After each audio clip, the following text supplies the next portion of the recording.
Hello, this is Ezekiel Garcia for GovButStuff.net here at Phoenix Comicon 2016. I'm here with Jeff. Jeff, working on a video game called Anew.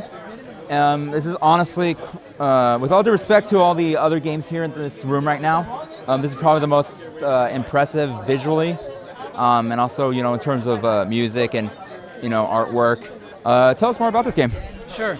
Yeah, so thanks for checking it out. We're really excited. So my name is Jeff. I'm working with my development partner, Steve Copeland.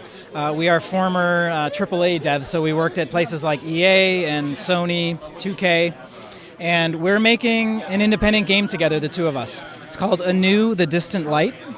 And the game is a sort of Metroid-style open-world action exploration game.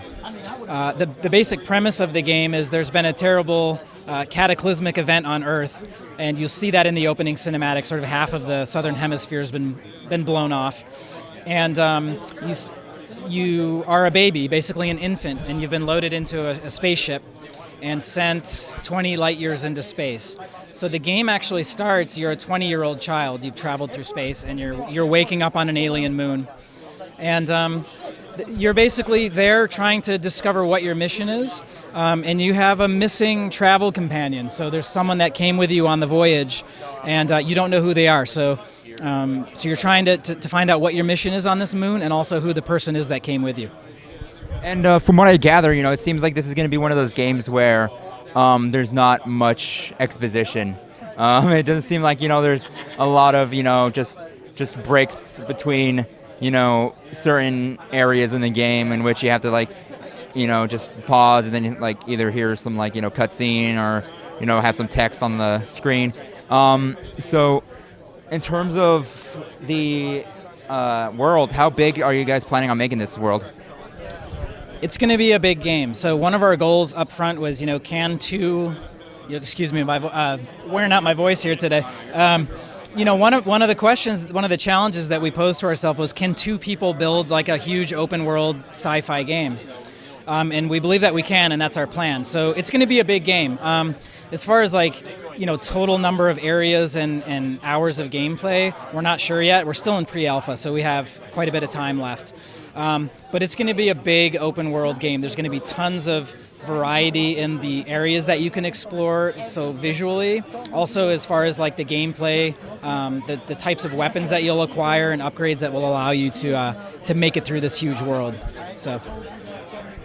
And you mentioned earlier that that you guys worked on major titles. Around what time did you guys decided you guys wanted to branch out and just make a game of your own?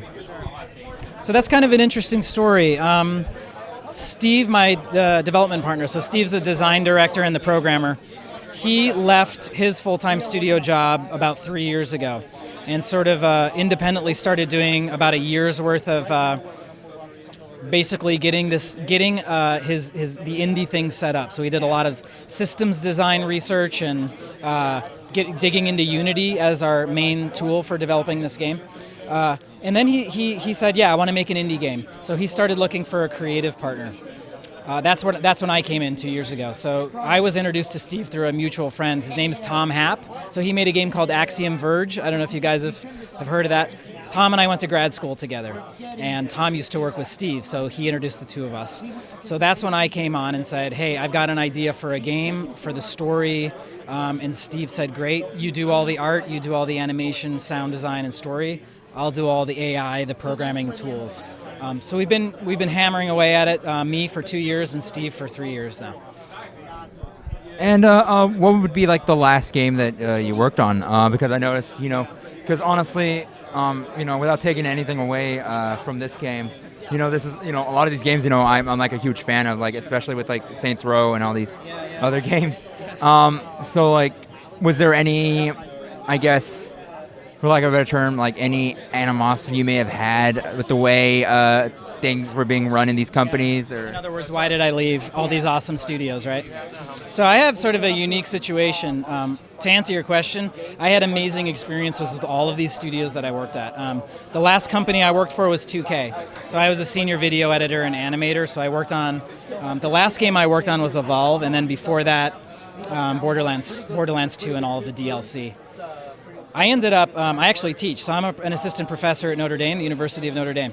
So when I started teaching there as a research professor, I have to do something relevant to what I teach, which is computer animation, sound design. So my research is this game. So I teach as a professor, and the video game that I'm developing is my academic research. So that's why I left full-time development, is because I was teaching and I wanted to do this. So no animosity whatsoever. Yeah, because normally, you would hear, these horror stories, stuff like that. But, anyways, do you guys have a determined release date when Anew was going to be released, or? So we're still in pre-alpha, so we have a ways to go. We don't have a specific launch window even at this point. We're thinking we've got at least a year of development time left. I would like conservatively say so. Mid to late year, 2017. That's our optimistic estimate, but as you know, things always slip, and it's just the two of us, so it could go past that. We're not sure yet. Yeah. And which consoles are you planning on releasing Anew? Is it going to be just exclusively on PC, or are you actually going to branch out into consoles? Our plan right now is to focus on the PC version of the game. So the initial launch of the game will be on Steam, PC Steam, and then we're planning on porting to Xbox One and PlayStation 4.